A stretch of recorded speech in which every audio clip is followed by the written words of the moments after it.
நல்ல காரசாரமா ஃப்ரெஷ்ஷா மசாலாலாம் வறுத்து அரைச்சு சூப்பரா ஒரு நண்டு கிரேவி எப்படி செய்யறதுன்னு பார்க்கலாமா? ரைஸ், சப்பாத்தி, நான், பரோட்டா எல்லாத்துக்குமே ஒரு சூப்பரான காம்பினேஷனா இருக்கும். செய்வது ரொம்ப ரொம்ப ஈஸி.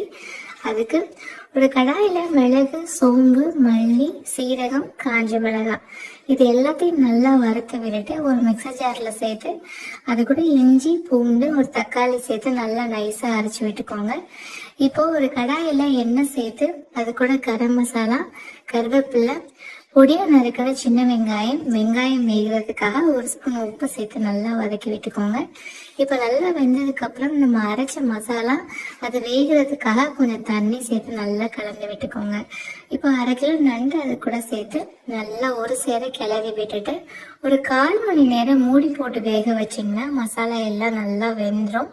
இப்போ மசாலாலாம் நல்லா இஞ்சி நம்ம ஊற்றின எண்ணெயெல்லாம் நல்லா பிரிஞ்சு வந்துடும். அவ்வளோதான், ஒரு சூப்பரான நண்டு கிரேவி ரெடி. இது ஆல்ரவுண்டர்னே சொல்லலாம். ரைஸ், சப்பாத்தி எல்லாத்துக்குமே சூப்பராக இருக்கும். கண்டிப்பாக ட்ரை பண்ணுங்க.